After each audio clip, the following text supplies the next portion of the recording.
जाको राखे साइयां, मार सके न कोई। नमस्कार प्यारे साथियों, ज्ञान विचार कहानी चैनल में आपका स्वागत है। साथियों, आज हम आपको एक कहानी से रूबरू कराएंगे जिसमें भगवान की लीला और जीवन में धर्म और कर्तव्य का संदेश छिपा है। यह कहानी है एक राजा रानी और उनके दो पुत्रों की, जो परमात्मा की लीलाओं के चलते चारों एक दूसरे से बिछड़ जाते हैं, अंततः मरने की कगार पर आ जाते हैं। फिर भी उनका परिवार धर्म और कर्तव्य का साथ नहीं छोड़ता है। तो चलिए साथियों, बिना देरी किए आज की कहानी शुरू करते हैं। प्यारे साथियों, यह कथा प्राचीन समय की है। उस समय एक पवित्र राज्य हुआ करता था जिसका नाम था उदय नगरी। इस राज्य में एक राजा राज्य करते थे जिन्हें सभी लोग राजा उदय सिंह के नाम से जानते थे। वे बहुत ही महान दानी और धर्मनिष्ठ थे। उनके द्वार से कोई भी याचक खाली हाथ नहीं लौटता था। राजा उदय की रानी का नाम था रत्नावती। रानी रत्नावती न केवल अद्भुत रूपवती थी, बल्कि अत्यंत पतिव्रता और गुणों की खान थी। राजा उदय सिंह अपनी रानी से अत्यधिक प्रेम करते थे। राजा और रानी के दो पुत्र थे। बड़े पुत्र का नाम कुशल और छोटे का नाम नीरज था। दोनों पुत्र संस्कारवान और अपने माता पिता के प्रति आज्ञाकारी थे। एक दिन दो तपस्वी साधु उसी उदय नगरी में पहुंच गए जहां राजा उदय सिंह शासन करते थे। उदय नगरी में पहुंचकर दोनों साधु हरि कीर्तन करने लगे और नगरवासियों के घर घर जाकर भिक्षा देही की पुकार लगाने लगे। साधुओं को देखकर कुछ नगरवासी उनके पास आए और बोले, बाबा, आप यहां समुद्र किनारे खड़े होकर एक एक बूंद के लिए क्यों तरस रहे हैं? साधुओं ने पूछा, आपका क्या मतलब है?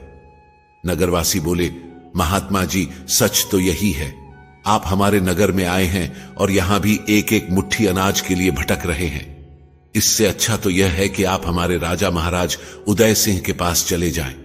वे इतने दानी हैं कि उनके दरबार से कोई याचक खाली हाथ नहीं लौटता। आपको वहां जो चाहिए वह अवश्य मिलेगा।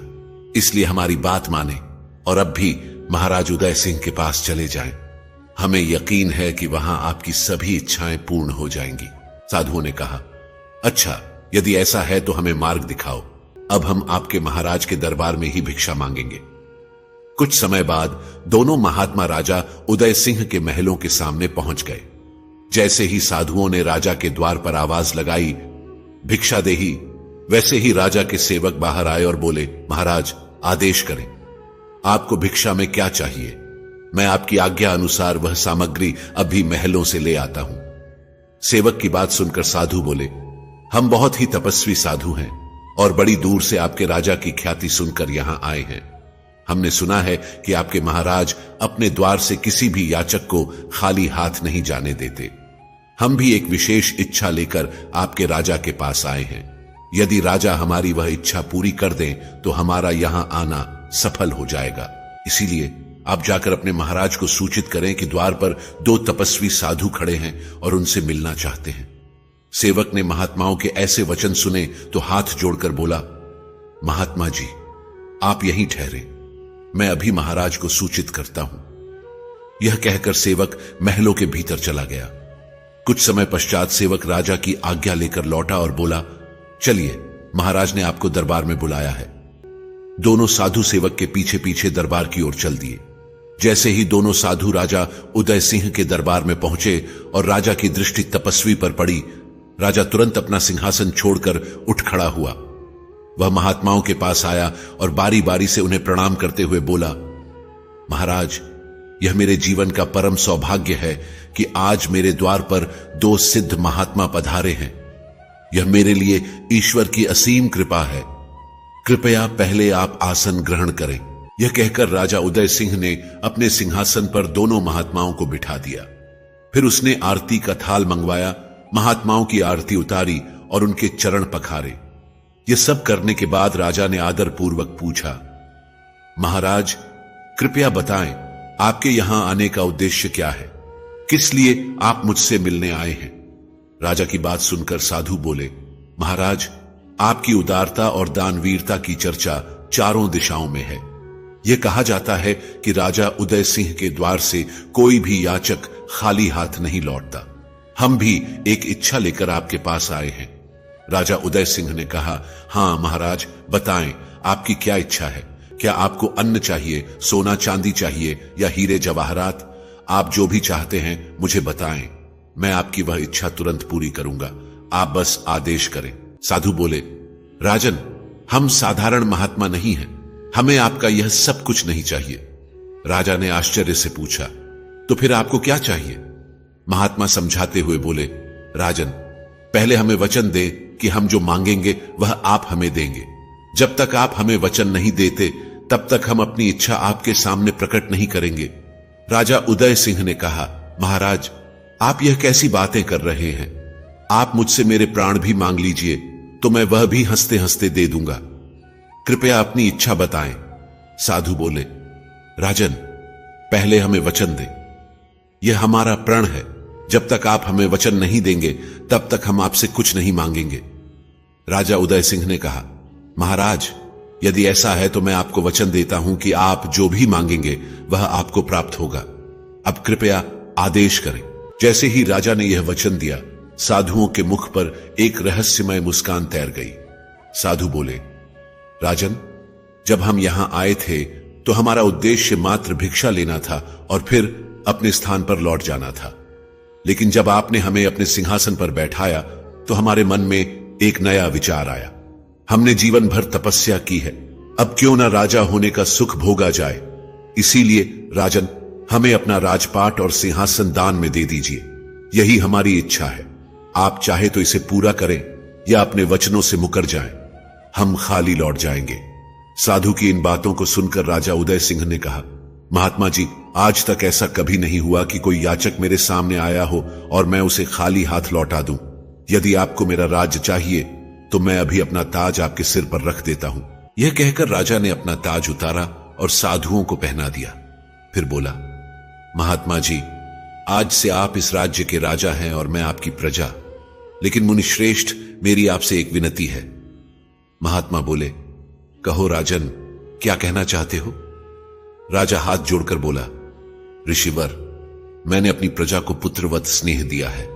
कृपया ध्यान रखें कि आपके किसी कार्य से मेरी प्रजा को कोई कष्ट ना हो। साधु बोले, राजन, अब इस राज्य के स्वामी हम हैं। हम अपनी प्रजा को सुखी रखें या दुखी, यह हमारा निर्णय होगा। आपने हमें अपना राजपाट दान कर ही दिया है, अब एक और कार्य करो। राजा ने पूछा, अब क्या करना है? साधु बोले, राजन, पहले यह बताओ, तुम कितने प्राणी हो? राजा उदय सिंह ने कहा, महाराज, मेरे महलों में हम कुल 4 सदस्य हैं।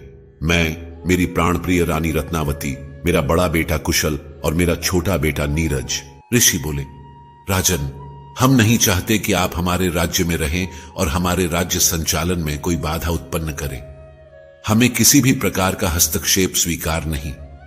इसीलिए राजन, हम आपको आदेश देते हैं कि कल सुबह सूरज उगने से पहले ही आप हमारे राज्य की सीमा को छोड़कर कहीं और चले जाएं, क्योंकि एक राज्य में 2 राजा नहीं रह सकते।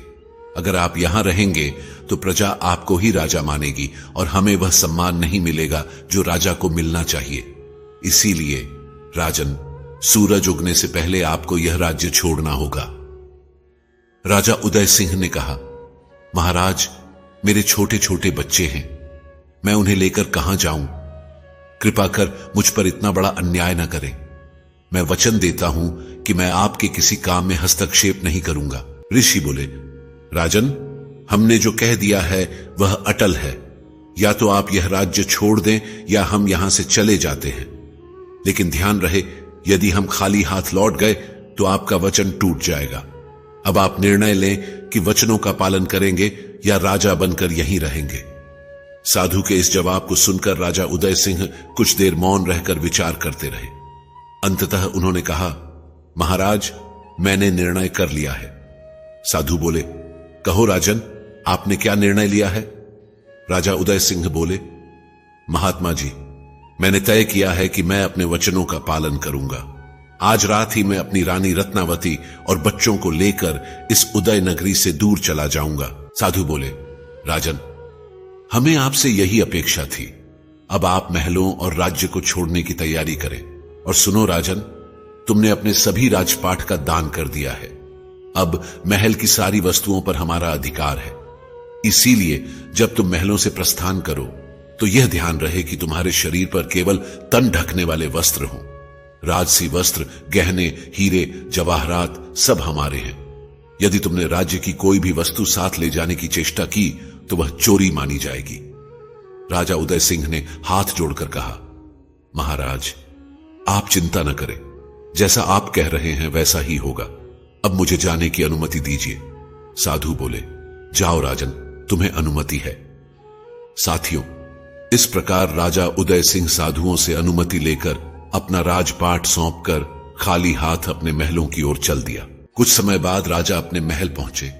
उनकी प्राण प्रिय रानी रत्नावती ने जैसे ही उन्हें आते हुए देखा तो दौड़कर उनके पास आई और पूछने लगी, महाराज क्या बात है, आप इतनी जल्दी दरबार से कैसे लौट आए और आपके सिर का ताज कहां गया?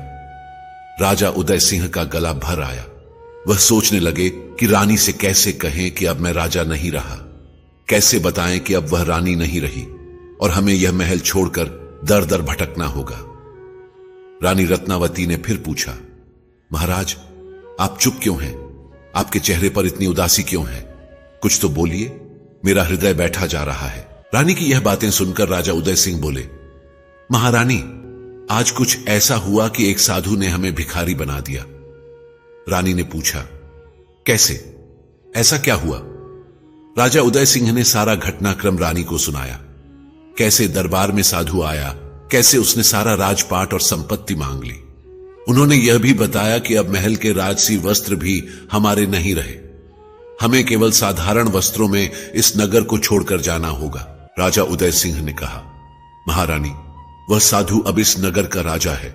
उसने आदेश दिया है कि हमें आज ही यह नगर खाली करना होगा। अब आप ही बताएं मैं क्या करूं? रानी बोली, महाराज आप वही करें जो आप हमेशा से करते आए हैं। आपके दरबार से कोई याचक कभी खाली हाथ नहीं गया। यदि आज किसी तपस्वी ने आपसे राजपाट मांग लिया तो इसे विधाता की इच्छा मान लीजिए। हमारे नसीब में जितने दिन का सुख लिखा था वही हमें मिला। जो होना होता है वह पहले से ही तय होता है। इसीलिए महाराज राजपाट जाने का शोक मत करें, मैं हर परिस्थिति में आपके साथ हूं। राजा उदय सिंह ने जब अपनी पत्नी की यह बातें सुनी तो उनकी आंखें भर आईं। उन्होंने रानी के सामने हाथ जोड़ते हुए कहा, रानी तुम धन्य हो। मुझे यह कहते हुए संकोच हो रहा था कि मैं अब राजा नहीं रहा, लेकिन तुमने मेरी सारी चिंता पल भर में दूर कर दी। मैं जीवन भर तुम्हारा ऋणी रहूंगा। रानी बोली, महाराज अब समय न गवाइए, चलने की तैयारी करें। शाम ढलने वाली है और हमारे साथ हमारे 2 छोटे बच्चे भी हैं। राजसी वस्त्रों को त्याग दें और साधारण कपड़े पहन लें ताकि कोई हमें पहचान न सके। यदि नगरवासियों ने हमें देख लिया तो वे हमें जाने नहीं देंगे। राजा बोले, तुम सही कहती हो रानी, हमें ऐसा ही करना होगा। साथियों, इस प्रकार राजा रानी ने अपने राजसी वस्त्रों को त्याग दिया और साधारण पुराने कपड़े पहन लिए।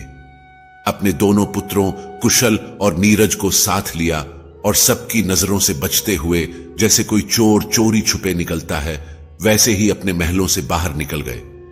चलते चलते वे चारों एक घने और सुनसान जंगल में पहुंच गए। चारों ओर घना अंधकार था। रानी रत्नावती इस जंगल को देखकर घबरा गई। चलते चलते रानी ने कहा, पिया जी यह जंगल बहुत भयानक है।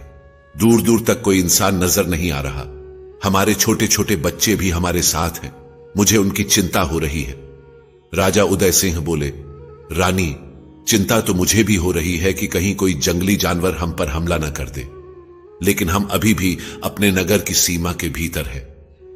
यदि हमने रात को यहीं रुकने का निर्णय लिया और सुबह हो गई तो मेरा वचन टूट जाएगा। मैंने तपस्वी को वचन दिया है कि सूरज उगने से पहले मैं उदय नगरी से बाहर चला जाऊंगा, इसीलिए हमें निरंतर आगे बढ़ना होगा। रानी ने राजा की यह बात सुनी और कहा, ठीक है पिया जी, ईश्वर का नाम लेकर हम आगे बढ़ते हैं। अब केवल परमात्मा का ही सहारा है, वह जो करेंगे अच्छा ही करेंगे। इस प्रकार चारों प्राणी पूरी रात चलते रहे। सूरज उगने से ठीक पहले वे अपने नगर की सीमा को पार कर दूसरे राज्य की सीमा में प्रवेश कर गए। जब राजा उदय सिंह ने दूसरे राज्य की सीमा में कदम रखा तो उन्होंने राहत की सांस ली और रानी से कहा, प्रिय, अब चिंता की कोई बात नहीं है। हम अपने राज्य की सीमा से बाहर आ गए हैं। चलो अब इस नगर में कोई ठिकाना ढूंढते हैं। भक्तों, चलते चलते वे नगर के बाहर स्थित एक सराय पर पहुंचे। उस सराय की स्वामिनी एक भटियारिन थी। राजा ने उसके सामने हाथ जोड़कर कहा, मैया, हम विपत्ति में हैं। मेरे साथ मेरी पत्नी और 2 छोटे छोटे बच्चे हैं। यदि आपकी अनुमति हो तो हम कुछ समय आपकी सराय में ठहरना चाहते हैं। भटियारिन ने राजा और उनके परिवार की फटे पुराने कपड़ों में दशा देखी और बोली, मुसाफिर, यह सराय है, कोई यतीम खाना नहीं जहां कोई भी ऐसे ही आ जाए। यदि तुम्हें यहां रुकना है तो तुम्हें पैसे देने होंगे। यदि तुम्हारे पास पैसे नहीं है तो कहीं और ठिकाना ढूंढो। राजा उदय सिंह ने कहा, मैया, मेरे पास इस समय पैसे नहीं है, लेकिन एक उपाय है। भटियारिन ने पूछा, कौन सा उपाय? राजा उदय सिंह बोले, हम चारों आपके यहां काम करने के लिए तैयार हैं। हमें अपनी सराय में नौकरी पर रख लीजिए। जो भी काम होगा हम उसे कर देंगे। इसके बदले में आप हमें केवल 2 समय का भोजन और रहने का ठिकाना दे दीजिए। राजा उदय सिंह की बातों को सुनकर भटियारिन ने मन ही मन विचार किया, यह तो बड़ा अच्छा प्रस्ताव है। आजकल नौकर भी बड़े महंगे मिलते हैं और टिकते नहीं। यह तो मेरे लिए लाभकारी रहेगा कि मुझे बिना खर्च के 4-4 नौकर मिल रहे हैं।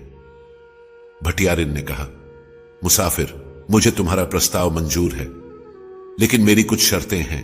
राजा उदय सिंह ने आदरपूर्वक पूछा, मैया, आपकी क्या शर्तें हैं? भटियारिन ने कहा, पहली शर्त यह है कि मैं तुम्हें जो भी काम दूंगी उसे तुम्हें करना होगा, चाहे वह कोई भी हो। राजा उदय सिंह ने विनम्रता से कहा, मैया, हमें आपकी यह शर्त स्वीकार है। भटियारिन ने आगे कहा, मेरी दूसरी शर्त यह है कि अगर तुम चारों में से कोई बीमार पड़ जाता है या किसी कारणवश मेरा दिया हुआ काम पूरा नहीं कर पाता है तो उस दिन मैं उसे भोजन नहीं दूंगी। राजा उदय सिंह ने फिर सिर झुकाते हुए कहा, मैया, हमें आपकी यह शर्त भी मंजूर है। भटियारिन ने कहा, अब सुनो कि किससे क्या काम करना होगा। भटियारिन ने राजा उदय सिंह से कहा, मुसाफिर, तुम्हारा काम यह होगा कि तुम प्रतिदिन सुबह भोर होते ही जंगल में जाओगे और वहां से 4 गट्ठर सूखी लकड़ियां काटकर मेरी सराय में लाओगे। फिर उसने रानी से कहा, तुम्हारा काम यह होगा कि इस सराय में जो भी मुसाफिर आएंगे उनके लिए भोजन बनाना होगा। इसके बाद उसने दोनों बच्चों की ओर देखते हुए कहा, इन बच्चों का काम यह होगा कि मुसाफिरों के झूठे बर्तन धोएं और इस सराय की साफ सफाई करें। यदि तुम लोग यह सब काम कर सकते हो तो जब तक चाहो इस सराय में रह सकते हो। राजा और रानी ने एक स्वर में कहा, मैया, हमें आपकी सभी शर्तें स्वीकार हैं।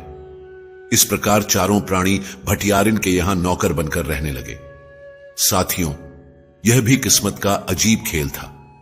जो राजा उदय सिंह नगरी का शासक था वह अब जंगल में लकड़ियां काट रहा था। जो रानी रत्नावती कभी रसोई में कदम नहीं रखती थी वह अब भटियारिन की सराय में चूल्हा फूंक रही थी। और वे राजकुमार कुशल और नीरज, जिनके खेलने और शिक्षा प्राप्त करने के दिन थे, वे नन्हे हाथों से झूठे बर्तन मांज रहे थे और भटियारिन की सराय में झाड़ू लगा रहे थे। भक्तों, इस प्रकार चारों प्राणी भटियारिन की सराय में काम करते हुए अपने दिन गुजारने लगे। आरंभ में जीवन कठिन लगा, लेकिन धीरे धीरे वे अपने काम में निपुण हो गए। उन्हें संतोष इस बात का था कि उनका राजपाट भले ही चला गया हो, लेकिन उन्होंने अपने वचन का पालन किया। इसी भावना के साथ वे भटियारिन की सेवा में लगे रहे। 6 महीने बीत गए। एक दिन राजा उदय सिंह जंगल में लकड़ियां काटने गए थे। उसी दौरान भटियारिन की सराय पर एक सौदागर आया। उसे देखकर भटियारिन दौड़कर उसके पास पहुंची और कहा, हुजूर, आज तो बड़े दिनों बाद आपके दर्शन हुए हैं। सौदागर ने मुस्कुराते हुए कहा, भटियारिन, क्या बताऊं, हमारा काम ही ऐसा है, कभी इस शहर में तो कभी उस शहर में। छोड़ो यह सब, मुझे बहुत भूख लगी है, जल्दी से खाना लगवा दो। मुझे आज अपने जहाज के साथ दूसरे देश जाना है। भटियारिन बोली, हुजूर, आप जो चाहे आदेश करें, मैं अपनी नौकरानी को कह दूंगी कि आपके लिए वही भोजन बनाए। इसी बीच रानी रत्नावती सराय की रसोई में खाना बना रही थी। जब भोजन तैयार हुआ तो रानी रत्नावती ने भोजन का थाल सजाया और सौदागर के पास लेकर गई। जैसे ही सौदागर ने रानी रत्नावती को देखा, वह मंत्रमुग्ध हो गया। उसने अपनी आंखों से इतनी सुंदर स्त्री पहले कभी नहीं देखी थी। रानी रत्नावती भोजन का थाल सौदागर के सामने रखकर अंदर चली गई। सौदागर ने भटियारिन से कहा, भटियारिन, यह कौन है? इतनी अद्भुत सुंदरता मैंने पहले कभी नहीं देखी। इसने तो एक झलक में मेरा दिल चुरा लिया। भटियारिन ने चतुराई से कहा, हुजूर, यह मेरी दासी की दासी है। अगर आप इसे पाना चाहते हैं तो आपको कीमत चुकानी होगी। सौदागर ने कहा, भटियारिन, तुम जितनी भी कीमत मांगोगी मैं देने को तैयार हूं, बस इसे किसी भी तरह मेरा बना दो। भटियारिन बोली, तो ठीक है, मुझे 1,00,000 स्वर्ण मुद्राएं दे दीजिए। आप जहाज पर जाएं, मैं इसे भोजन लेकर आपके पास भेज दूंगी। जैसे ही यह जहाज पर पहुंचे, आप जहाज को रवाना कर दीजिए। सौदागर ने भटियारिन की शर्त मान ली और जहाज पर चला गया। भटियारिन रानी रत्नावती के पास गई और कहा, रत्नावती, जल्दी से कुछ लोगों के लिए भोजन तैयार करो, तुम्हें इसे जहाज पर लेकर जाना होगा। रानी रत्नावती ने कहा, मैया, मैं कैसे जा सकती हूं? मुझे तो दरिया का रास्ता भी नहीं मालूम। जब से यहां आई हूं, मैंने सराय से बाहर कदम भी नहीं रखा। भटियारिन बोली, तुम्हें इसकी चिंता करने की जरूरत नहीं, मैं तुम्हारे साथ चलूंगी। जल्दी से भोजन तैयार करो और मेरे साथ चलने की तैयारी करो। बेचारी रानी मना भी नहीं कर सकती थी। जब भटियारिन ने उन्हें नौकरी पर रखा था, तब साफ कहा था कि यहां ना सुनने की इजाजत नहीं है। यह सोचकर रानी ने भोजन पकाया, उसे बड़े बर्तन में रखा और भटियारिन के साथ चल दी। जब कुशल और नीरज ने अपनी मां को जाते हुए देखा तो वे दौड़कर उनसे लिपट गए और बोले, मैया, हमें छोड़कर कहां जा रही हो? भटियारिन ने बच्चों को डांटते हुए कहा, चुपचाप अंदर जाकर काम करो, नहीं तो आज रात का खाना भी नहीं मिलेगा। बच्चे भटियारिन की क्रोधित आंखें देखकर सहम गए और चुपचाप अंदर चले गए। भटियारिन रानी रत्नावती को जहाज के पास ले गई और कहा, रत्नावती, मेरे जोड़ों में दर्द है, मैं जहाज की सीढ़ियां नहीं चढ़ सकती। तुम ये भोजन लेकर जहाज पर जाओ और सौदागर से पैसे लेकर आओ। बेचारी रानी रत्नावती भटियारिन की चाल को समझ नहीं पाई। उन्होंने भोजन का बर्तन उठाया और जहाज पर चली गई। जैसे ही रानी रत्नावती जहाज पर पहुंची, दूर खड़ी भटियारिन ने सौदागर को इशारा कर दिया। सौदागर ने इशारा पाते ही अपने जहाज का दरवाजा बंद करवा दिया और चालक को जहाज चलाने का आदेश दे दिया। जैसे ही जहाज के चालक ने संकेत पाकर जहाज को पानी में आगे बढ़ाया, रानी रत्नावती को एहसास हुआ कि उसके साथ छल हुआ है। भटियारिन ने धोखे से उसे इस जहाज पर भेज दिया था। यह समझकर रानी कांप उठी। उसे विश्वास नहीं हो रहा था कि एक स्त्री दूसरी स्त्री के साथ ऐसा कर सकती है। साथियों, कुछ स्त्रियां उस लकड़ी के समान होती हैं जो कुल्हाड़ी में जुड़कर अपनी ही जाति का नाश करती हैं। रानी रत्नावती ने हाथ जोड़कर सौदागर से कहा, भैया, कृपा करके जहाज रोक दीजिए, आप मुझे कहां ले जा रहे हैं? सौदागर ने जवाब दिया, सुंदरी, हमने तुम्हें भटियारिन से 1,00,000 स्वर्ण मुद्राओं के बदले खरीदा है। अब तुम हमारी रानी बनोगी और हमारे साथ रहोगी। यह सुनकर रानी का दिल दहल गया। उसने अपना सिर जहाज की दीवार से टकराकर कहा, हे विधाता, आपने मुझे किस मुसीबत में डाल दिया।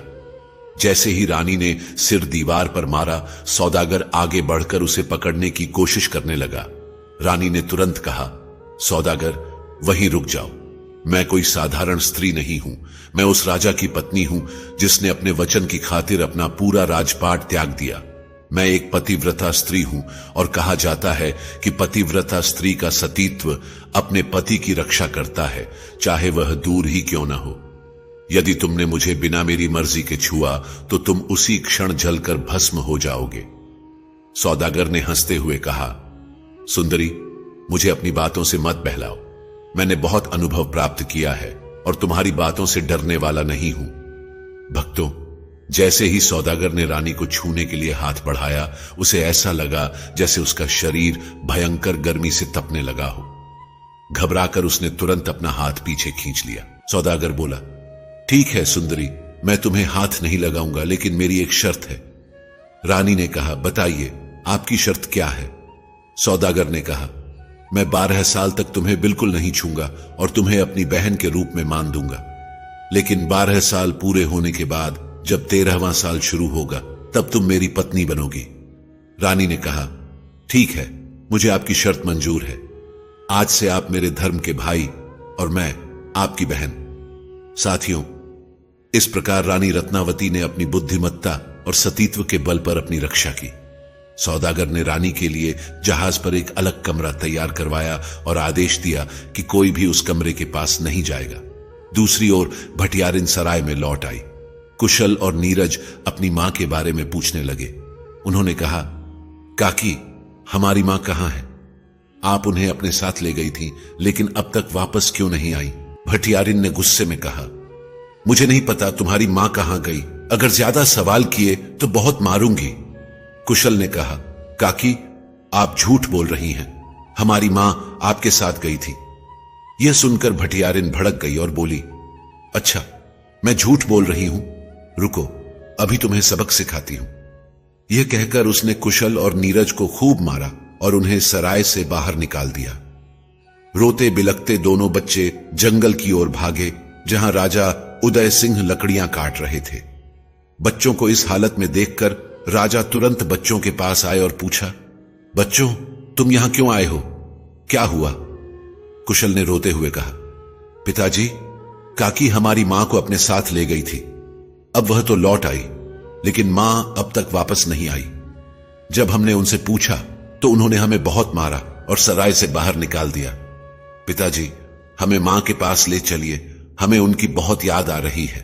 यह सुनकर राजा ने अपने दोनों बच्चों को सीने से लगा लिया और कहा, चुप हो जाओ मेरे बच्चों, तुम्हारी मां यहीं कहीं आसपास होगी। चलो, हम उन्हें ढूंढ निकालते हैं। राजा उदय सिंह ने अपने दोनों पुत्रों को अपनी गोदी में उठाया और भटियारिन की सराय की ओर बढ़ चले। जब राजा उदय सिंह सराय पर पहुंचे और भटियारिन से रानी रत्नावती के बारे में पूछा तो भटियारिन ने कठोरता से कहा, मुझे क्या पता तेरी पत्नी कहां गई? भाग गई होगी किसी के साथ। क्या मैं तेरी औरत की रखवाली के लिए बैठी हूं? कुशल ने तुरंत कहा, पिताजी, यह औरत झूठ बोल रही है। यही हमारी मां को जबरदस्ती कहीं ले गई थी।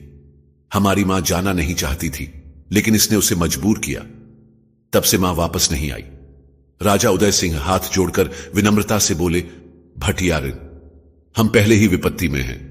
कृपा करके सच सच बता दो कि मेरी पत्नी कहां है, हमें और मत तड़पाओ। भटियारिन गुस्से में कहने लगी, लगता है तुम ऐसे नहीं मानोगे। राजा के सिपाहियों को बुलाना पड़ेगा। जब तुम्हें डंडे पड़ेंगे तभी अक्ल आएगी। एक तो मैंने तुम्हें आश्रय दिया और तुम उल्टा मुझ पर ही आरोप लगा रहे हो। अब यहां से चले जाओ। मेरी सराय में तुम्हारे जैसे लोगों के लिए कोई जगह नहीं है। अगर दोबारा दिखाई दिए तो चोरी का इल्जाम लगाकर तुम्हें जेल भिजवा दूंगी। राजा उदय सिंह ने दुखी होकर अपने बच्चों से कहा, पुत्रों, यह स्त्री दुष्ट है। यह हमें कुछ नहीं बताएगी। अब हमें खुद ही तुम्हारी मां को ढूंढना होगा। यह कहते हुए राजा उदय सिंह ने अपने दोनों पुत्रों को अपनी गोदी में उठाया और सराय से आगे बढ़ गए। साथियों, देखिए, धर्म पर चलने वालों की राहों में कैसी कैसी कठिनाइयां आती हैं। राजा उदय सिंह, जिसने पहले अपना राजपाट खो दिया, फिर भटियारिन की सराय में नौकर बनकर लकड़ियां काटी और अब उसकी प्राणप्रिय पत्नी भी उससे बिछड़ गई, लेकिन राजा ने हार नहीं मानी और अपने बच्चों के साथ आगे बढ़ते चले गए। चलते चलते राजा उदय सिंह एक नदी के किनारे पहुंचे। नदी किनारे पहुंचकर राजा ने अपने बड़े पुत्र कुशल से कहा, पुत्र, तुम यहीं ठहरो। पहले मैं तुम्हारे छोटे भाई नीरज को नदी पार कराता हूं, फिर तुम्हें ले जाऊंगा।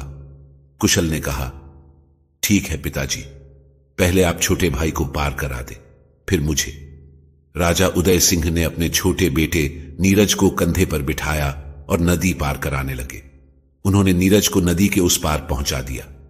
जैसे ही राजा उदय सिंह अपने बड़े बेटे कुशल को लेने के लिए वापस लौटने लगे, अचानक जंगल से एक शेर निकल आया।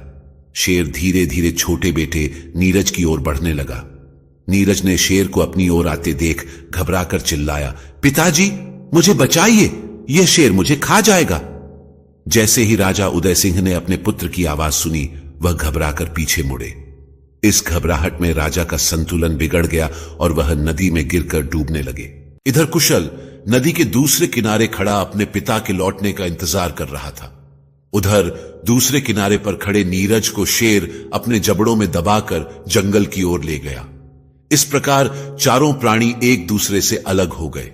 लेकिन साथियों, कहते हैं कि जाको राखे साइयां, मार सके न कोई। देखिए नियति कैसे उनका मार्ग प्रशस्त करती है। नीरज, जिसे शेर अपने जबड़ों में दबाकर ले जा रहा था, उस पर एक शिकारी की नजर पड़ी। शिकारी ने अपने तीर कमान से शेर पर वार किया। तीर लगते ही शेर घबरा गया और इस घबराहट में नीरज शेर के मुख से नीचे गिर पड़ा। शिकारी तुरंत दौड़कर नीरज के पास पहुंचा और उसे अपने सीने से लगाकर अपने घर ले गया। उधर राजा उदय सिंह का बड़ा बेटा कुशल, जो अपने पिता के लौटने की प्रतीक्षा कर रहा था, देर तक इंतजार करता रहा।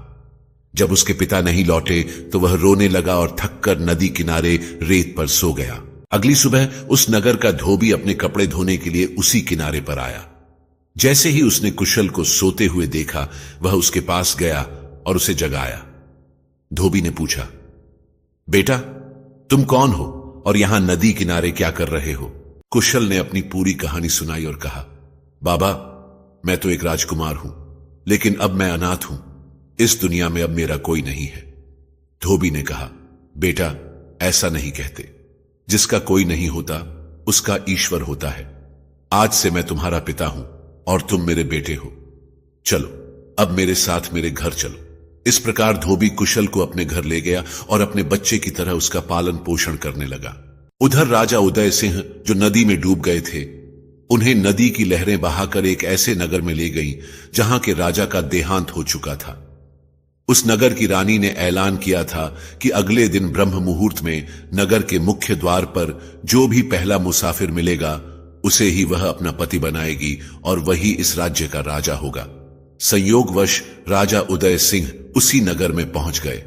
जब वह नदी से बाहर निकले तो देखा कि नगर का मुख्य द्वार बंद है। वह वहीं बैठकर फाटक खुलने का इंतजार करने लगे।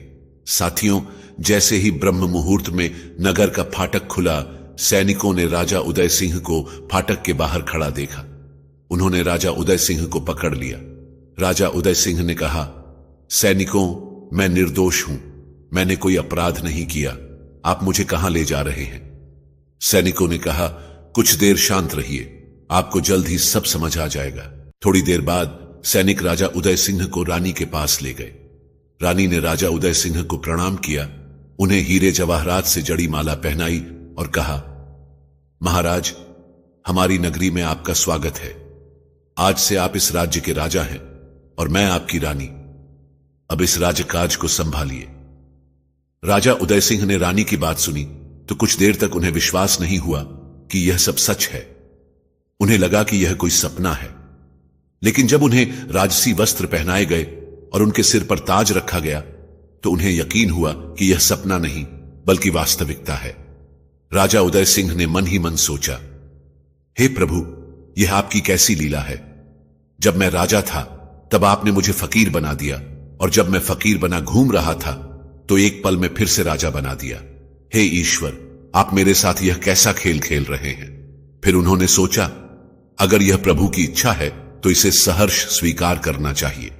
इस प्रकार राजा उदय सिंह उस नगर के राजा बन गए और राजकाज का संचालन करने लगे। राजा उदय सिंह के गद्दी संभालते ही पूरे राज्य में खुशहाली फैल गई।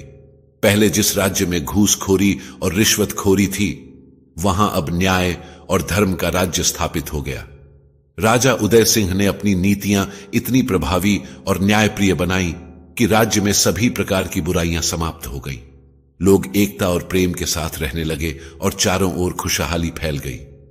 लूटपाट जैसी समस्याएं पूरी तरह खत्म हो गईं। इस प्रकार राजा उदय सिंह ने 11 वर्षों तक उस राज्य पर सफलतापूर्वक राज किया। इन 11 वर्षों में बहुत कुछ बदल चुका था। राजा के दोनों पुत्र कुशल और नीरज, जिनमें से एक को शिकारी अपने घर ले गया था और दूसरे को धोबी ने अपनाया था, अपनी नई राह पर बढ़ चुके थे। अब जवान हो चुके थे। संयोग से वे दोनों उसी नगर में पले बड़े थे जहां राजा उदय सिंह अब राजा बनकर राज्य का संचालन कर रहे थे। जब दोनों पुत्र युवा हुए, उसी समय राजा उदय सिंह ने घोषणा की कि सेना के विस्तार के लिए नौजवानों की आवश्यकता है।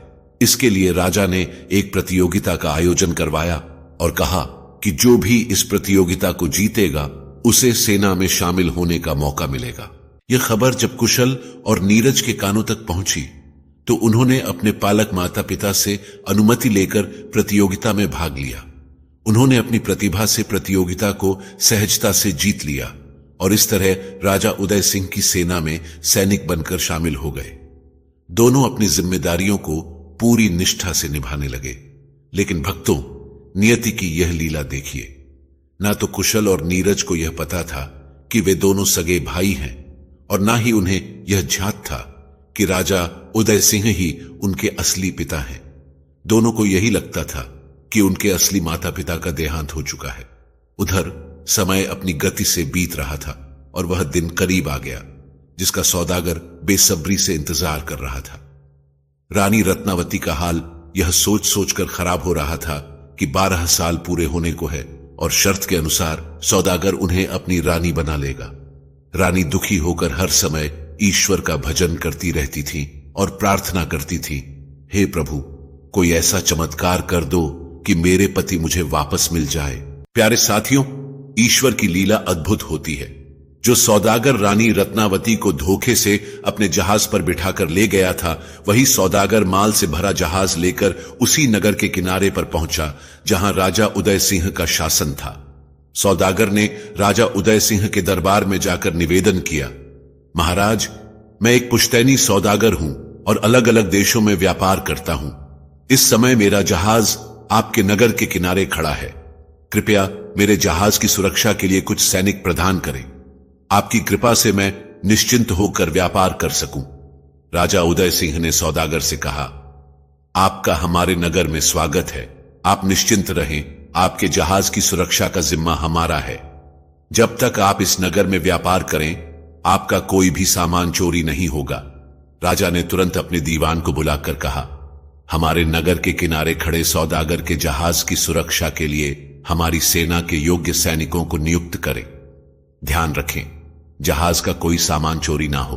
दीवान ने राजा के आदेश का पालन किया और कुशल और नीरज से कहा, सुनो जवानों, आज रात तुम्हें सौदागर के जहाज की रखवाली करनी है। ध्यान रहे, जहाज से कोई भी सामान चोरी नहीं होना चाहिए।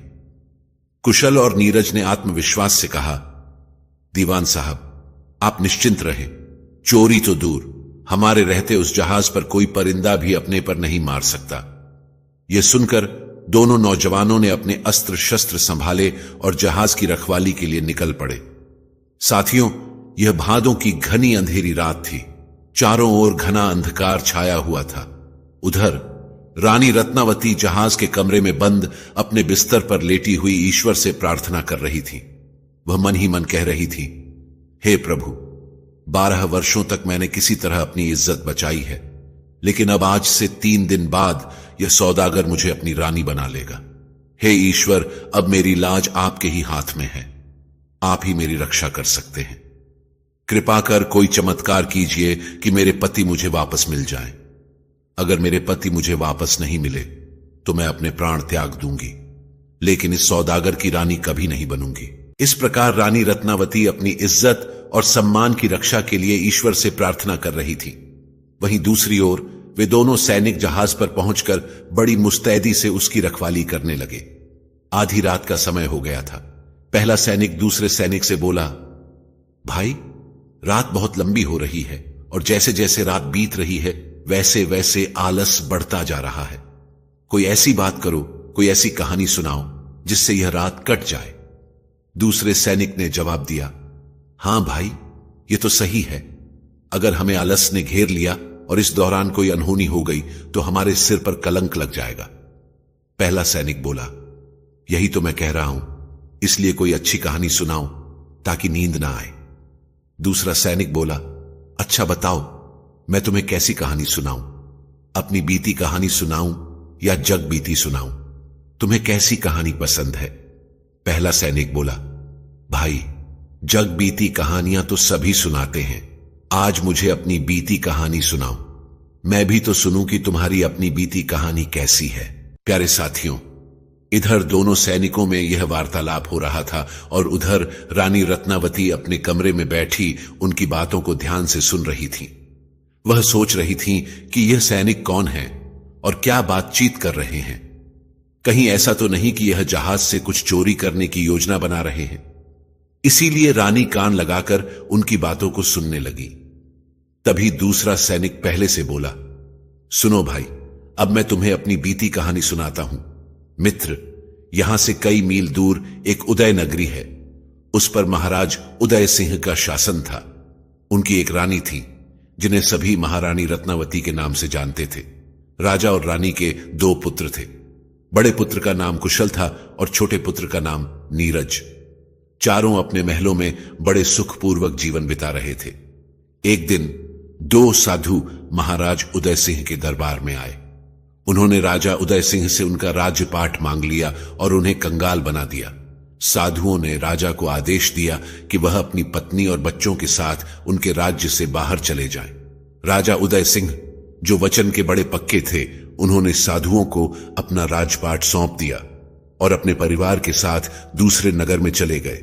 वहां जाकर चारों ने एक भटियारिन की सराय में नौकरी करनी शुरू कर दी। मित्र, जब कुछ दिन राजा उदय सिंह और उनके परिवार को भटियारिन के यहां नौकरी करते हुए गुजर गए तो एक दिन भटियारिन रानी रत्नावती को अपने साथ लेकर चली गई। लेकिन भटियारिन रानी रत्नावती के साथ क्या करती है, इसके बारे में कोई नहीं जानता सिवाय भटियारिन के, जिसने उन्हें अपने साथ ले लिया था। जब काफी समय बीत जाने पर भी बच्चों की मां वापस नहीं आई तो रोते बिलखते बच्चे अपने पिता राजा उदय सिंह के पास पहुंचते हैं और सारी बात बताते हैं।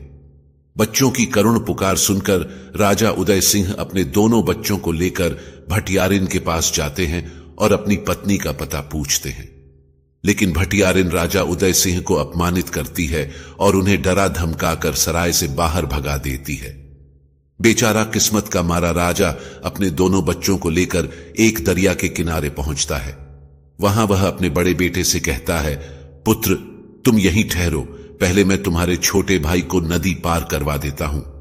बड़ा बेटा वहीं बैठकर अपने पिता का इंतजार करने लगता है, लेकिन इंतजार करते करते उसे शाम से सुबह हो जाती है। ना तो उसका पिता वापस आता है और ना ही उनकी कोई खबर मिलती है।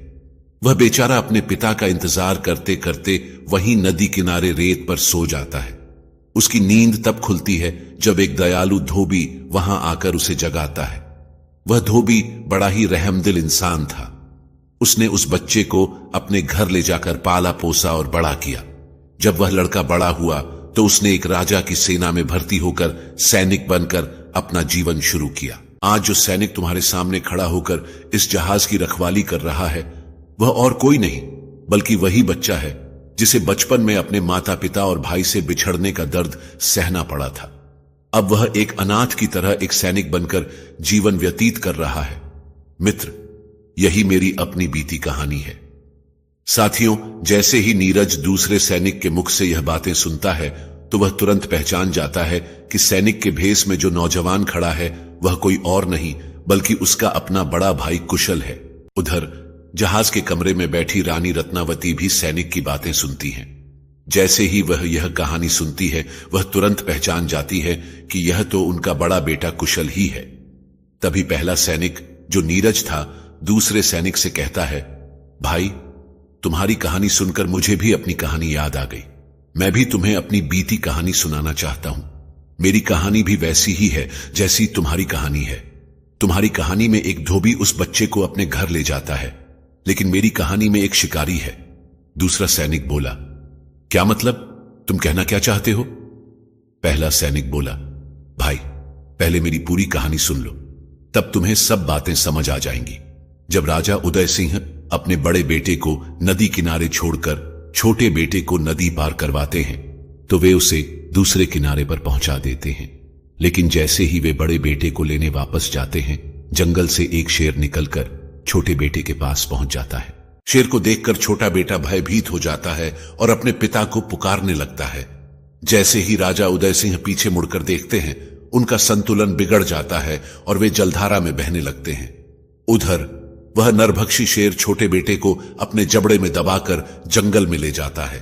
जंगल में एक शिकारी की नजर उस शेर पर पड़ती है। शिकारी उस शेर पर तीर चलाकर बच्चे को छुड़ाता है और उसे अपने घर ले जाकर अपनी संतान की तरह पालता है। जब वह बच्चा बड़ा होता है तो तुम्हारी तरह ही राजा की सेना में भर्ती होता है। और आज जो सैनिक तुम्हारे सामने खड़ा है वह और कोई नहीं बल्कि वही बच्चा है जिसे शेर उठा ले गया था। पहले मुझे भी लगता था कि मैं अनाथ हूं और मेरा कोई नहीं है, लेकिन जब मैंने तुम्हारी कहानी सुनी तब मुझे एहसास हुआ कि मैं अनाथ नहीं हूं। मेरा बड़ा भाई मेरे साथ है। पहले सैनिक की इन बातों को सुनकर कुशल भावुक हो गया। उसने कहा, इसका मतलब तुम मेरे बिछड़े हुए भाई नीरज हो। हां भैया, मैं ही वह अभागा हूं जिसे नियति ने तुमसे और हमारे माता पिता से जुदा कर दिया था। हमारा राजापाट चला गया, हमारा परिवार टूट गया, लेकिन ईश्वर का शुक्र है कि उन्होंने मुझे फिर से मेरे भाई से मिला दिया। यह कहते हुए नीरज ने अपने भाई को गले लगा लिया और फूट फूट कर रोने लगा। उधर जहाज के कमरे में बैठी रानी रत्नावती यह सब सुन रही थी। जब उन्होंने यह सुना तो तुरंत समझ गई कि सैनिकों के भेष में जो नौजवान खड़े हैं वे और कोई नहीं बल्कि उनके दुलारे बेटे कुशल और नीरज हैं। रानी ने मन ही मन परमात्मा को धन्यवाद दिया और कहा, हे प्रभु, आपका बहुत बहुत धन्यवाद।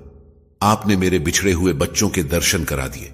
रानी रत्नावती का मन दोनों बेटों को गले लगाने और दुलार के लिए बेचैन हो गया, लेकिन अचानक वह ठिठक गई।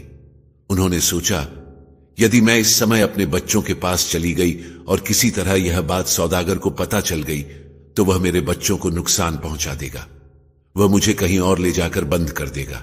नहीं, मुझे धैर्य से काम लेना होगा, तभी मैं इस दुष्ट को उसके की सजा दिला सकती हूं। यही सोचकर रानी खामोश रही और कुछ नहीं बोली। साथियों, पूरी रात दोनों सैनिक जहाज की रक्षा करते रहे और जैसे ही सवेरा हुआ वे अपनी छावनी की ओर लौट गए। उनके जाने के बाद रानी रत्नावती अपने कमरे से बाहर आईं और जहाज पर लदे कीमती सामान को नदी में फेंकने लगी। जब उन्होंने सारा सामान नदी में गिरा दिया तो वह सौदागर के कमरे में गईं और बोली, भैया, आप यहां चैन की नींद सो रहे हैं, लेकिन वह सैनिक हमारे जहाज का सारा कीमती सामान लेकर फरार हो गए हैं। रानी रत्नावती की इन बातों को सुनकर सौदागर गुस्से से उबल पड़ा और बोला, यह कैसे हो सकता है? रानी रत्नावती ने कहा, भैया, हो नहीं सकता, बल्कि हो चुका है। मैंने अपनी आंखों से देखा है कि वे सैनिक तुम्हारे कीमती सामान को लेकर जा चुके हैं। सौदागर बोला, यदि ऐसा है तो तुम यहीं रुको, मैं अभी राजा के पास जाकर इस घटना की शिकायत करता हूं। यह कहकर सौदागर राजा उदय सिंह के दरबार की ओर चल पड़ा। वहां पहुंचकर वह राजा उदय सिंह के सामने अपनी व्यथा प्रकट करते हुए बोला, महाराज, मैं तो लुट गया, बर्बाद हो गया। जिन सैनिकों को आपने मेरे जहाज की रक्षा के लिए भेजा था वही मेरे सामान को लूट कर चले गए। कृपया मेरा न्याय कीजिए। यदि मुझे मेरा सामान वापस नहीं मिला तो मैं यही आपके सामने अपने प्राणों की आहुति दे दूंगा। राजा उदय सिंह बोले, सौदागर, यह कैसे संभव है? हमारे सैनिक कभी ऐसा काम नहीं कर सकते। लेकिन अगर तुम यह कह रहे हो तो हम तुम्हारी बात का मान रखते हैं। क्या तुम्हारे पास कोई सबूत या गवाह है जो इस बात की पुष्टि कर सके कि चोरी हुई है और चोर हमारे सैनिक हैं? सौदागर बोला, हां महाराज, मेरी पत्नी इस बात की गवाह है। उसने अपनी आंखों से सैनिकों को सामान ले जाते हुए देखा है।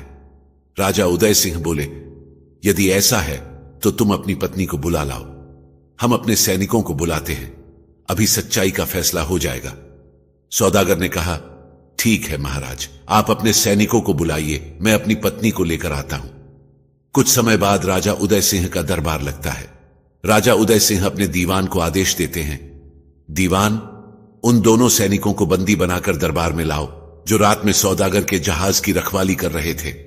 दीवान तुरंत राजा के आदेश का पालन करता है और दोनों सैनिकों को बंधक बनाकर दरबार में ले आता है। इसके बाद राजा सौदागर से कहते हैं, सौदागर, तुम भी अपनी पत्नी को ले आओ, उसके बाद हम दरबार की कार्रवाई को आगे बढ़ाएंगे। राजा के आदेश पर सौदागर अपनी पत्नी यानी रानी रत्नावती को दरबार में लाते हैं। रानी ने अपने सिर पर लंबा घूंघट डाला हुआ था। जब दोनों पक्ष आमने सामने आ जाते हैं तो राजा उदय सिंह दरबार की कार्यवाही को आरंभ करते हैं। राजा उदय सिंह कहते हैं, सौदागर, अपनी पत्नी से पूछो, क्या इन सैनिकों ने तुम्हारे जहाज पर चोरी की थी? सौदागर अपनी पत्नी से पूछता है, क्या यह वही सैनिक हैं जिन्हें तुमने माल ले जाते हुए देखा था? रानी रत्नावती स्वीकृति में अपनी गर्दन हिलाती है। राजा उदय सिंह कहते हैं, स्त्री, केवल गर्दन हिलाने से काम नहीं चलेगा। तुमने जो कुछ देखा है उसे साफ और स्पष्ट शब्दों में हमें बताओ। राजा की बात सुनकर रानी रत्नावती कहती हैं, महाराज, मैं आपको सारी बातें बताऊंगी, लेकिन पहले इन सैनिकों से कहिए कि यह वही कहानी सुनाए जो इन्होंने रात जहाज का पहरा देते हुए सुनाई थी। राजा उदय सिंह थोड़े हैरान होकर कहते हैं, सौदागर, कहीं आपकी पत्नी पागल तो नहीं है? हम यहां यह तय करने बैठे हैं कि आपके जहाज पर चोरी हुई है या नहीं, और यह कहानी सुनाने को कह रही है। यह क्या तरीका है? रानी रत्नावती कहती हैं, महाराज, सच्चाई तभी सामने आएगी जब यह वही कहानी सुनाएंगे। कृपया अपने सैनिकों को आदेश दें कि जो कहानी उन्होंने रात में सुनाई थी वही इस भरे दरबार में भी सुनाए। राजा उदय सिंह सैनिकों से कहते हैं, सैनिकों, तुमने रात कौन सी कहानी सुनाई थी उसे दरबार में सुनाओ।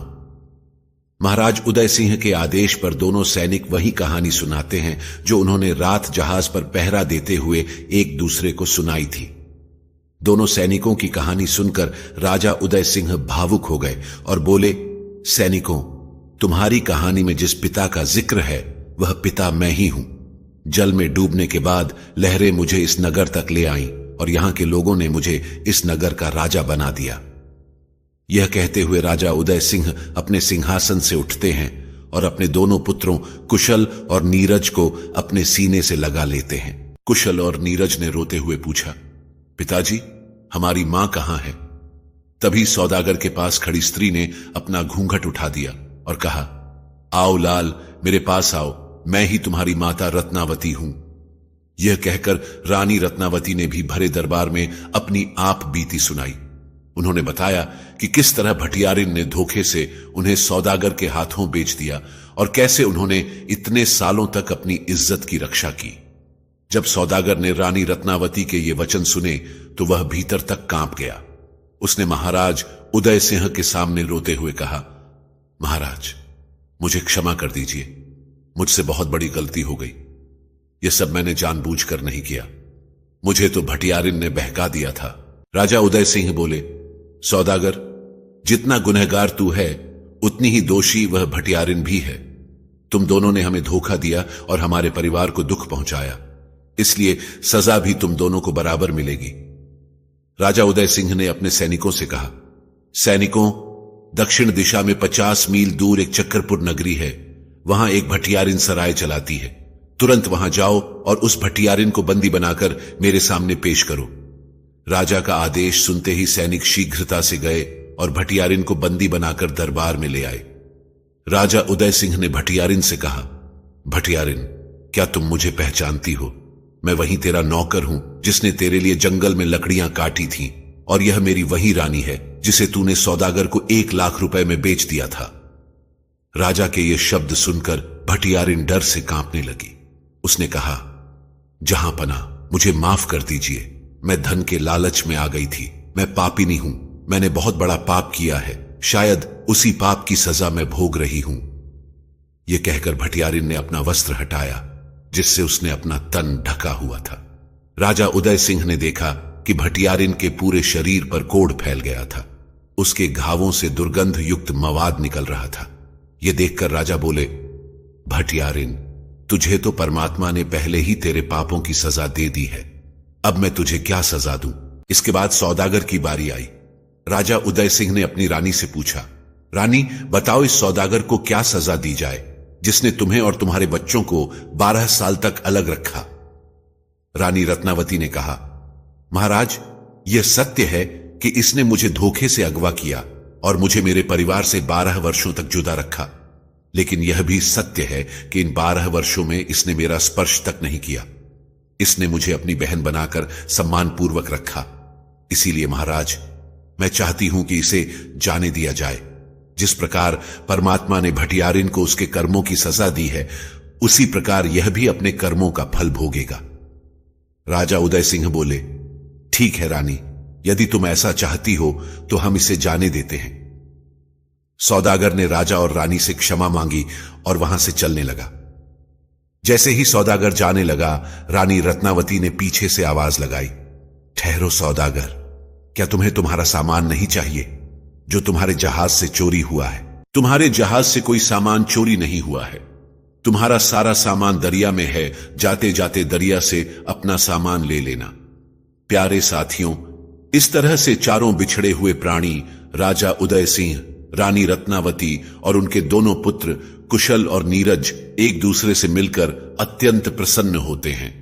इसी समय आकाश मार्ग से एक दिव्य विमान नीचे उतरता है और उसमें से दो साधु बाहर आते हैं। यह कोई साधारण साधु नहीं, बल्कि देवराज इंद्र और आर्षि विश्वामित्र थे। दोनों महात्मा राजा उदय सिंह को प्रणाम करते हैं और अपनी असलियत प्रकट करते हुए कहते हैं, राजन, हमने तुम्हारे धर्म, त्याग और पुण्य की तीनों लोकों में चर्चा सुनी थी। इसी कारण हम तुम्हारी परीक्षा लेने आए थे। लेकिन राजन, जैसा हमने तुम्हारे बारे में सुना था, उसे कहीं अधिक श्रेष्ठ तुम्हें पाया। हम तुम्हारी भक्ति, निष्ठा और तपस्या से अत्यंत प्रसन्न हैं। इसलिए राजन, हम तुम्हें वरदान देना चाहते हैं। मांगो, तुम हमसे क्या चाहते हो? राजा उदय सिंह ने विनम्रता पूर्वक उत्तर दिया, मेरी तो कोई इच्छा नहीं है। मेरी रानी से पूछ लो। यदि उनकी कोई इच्छा है तो कृपा करके उसे पूरा करे। रानी रत्नावती ने हाथ जोड़कर कहा, यदि आप मुझे वरदान देना चाहते हैं तो मुझे यह वरदान दें कि जब जब मैं पृथ्वी लोक पर जन्म लूं, तब तब मैं इन्हीं की पत्नी बनूं, और जो मेरे पुत्र हैं वे हर जन्म में मेरी ही संतानें रहें।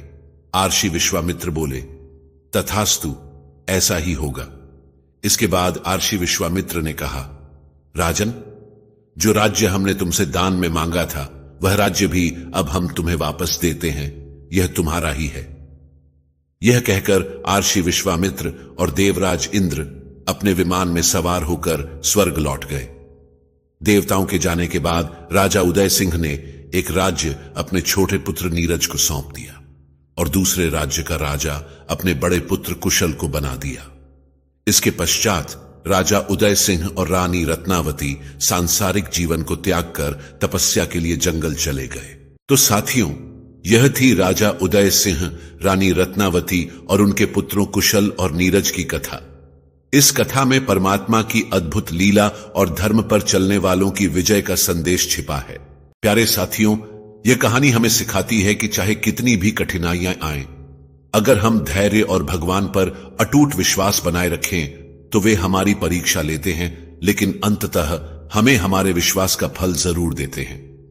राजा की तरह हमें भी अपने विश्वास और कर्म को बनाए रखना चाहिए, क्योंकि भगवान हमें कभी अकेला नहीं छोड़ते। प्यारे साथियों, धर्म पर चलने वाले लोग सदैव सत्य, न्याय और करुणा का पालन करते हैं। उनकी राह कठिनाइयों से भरी होती है, परंतु उनके दृढ़ विश्वास और पवित्र कर्तव्यों के कारण अंततः विजय उन्हीं की होती है। महाभारत में पांडवों की विजय और रामायण में भगवान राम का रावण पर विजय इसी सत्य को प्रमाणित करती है। धर्म पर चलने वाले लोग अधर्म के सामने झुकते नहीं, चाहे परिस्थितियां कैसी भी हों। वे जानते हैं कि सत्य और धर्म की राह पर चलने से ही आत्मा का कल्याण होता है। उनकी जीत केवल बाहरी विजय नहीं, बल्कि आंतरिक शांति और मोक्ष का भी प्रतीक है। परमात्मा हमेशा धर्म का साथ देते हैं और यह सुनिश्चित करते हैं कि धर्म पर चलने वालों का अंततः कल्याण ही हो। परमात्मा की लीला अनंत और अकल्पनीय है। उनकी रचना में हर क्षण एक गूढ़ रहस्य छिपा है। यह संसार उनकी शक्ति, ज्ञान और करुणा का अद्भुत प्रतिबिंब है। उनकी लीला हमें यह सिखाती है कि जीवन के हर उतार चढ़ाव में भरोसा बनाए रखना चाहिए, क्योंकि वे सदा अपने भक्तों की रक्षा करते हैं। धर्म वह नहीं जो किताबों में लिखा है, धर्म वह है जो इंसानियत का हिस्सा है। धर्म से सच्चाई का मार्ग दिखता है, कर्तव्य से जीवन का उद्देश्य मिलता है। जो धर्म और कर्तव्य का मेल निभाता है, वही सच्चा इंसान कहलाता है। कर्तव्य की राह पर जो चलता है, हर मुश्किल से वही संभलता है। ईमान की लौ जो जलाए रखे, सच की डोर को थामे रखे, न स्वार्थ का भार उठाता है, न जीवन को व्यर्थ गंवाता है। कर्तव्य निभाना धर्म है उसका, वही तो सच्चा कर्म है उसका। कर्तव्य की ज्योत जलाए रखना, हर राह को रोशन बनाए रखना। जो भी हो हालात, मत घबराना, सच और धर्म का दीप जलाना। अपने फर्ज को समझो सही, जीवन का आधार यही। कर्तव्य निष्ठ जो बने इंसान, वही है सच्चे जीवन की पहचान। प्यारे साथियों, तो ये थी आज की कहानी। आपको ये कहानी कैसी लगी? उम्मीद करते हैं कि आपको आज की कहानी अच्छी लगी होगी। अगर अच्छी लगी हो तो कमेंट करके हमें जरूर बताएं, ताकि हम आपको ऐसी ही ज्ञानवर्धक कहानियां देते रहें। तो चलिए साथियों, अब हम आपसे विदा लेते हैं और मिलते हैं अगली वीडियो में एक नई सीख के साथ। तब तक के लिए खुश रहें, अपना ख्याल रखें। जय श्री राधे कृष्ण।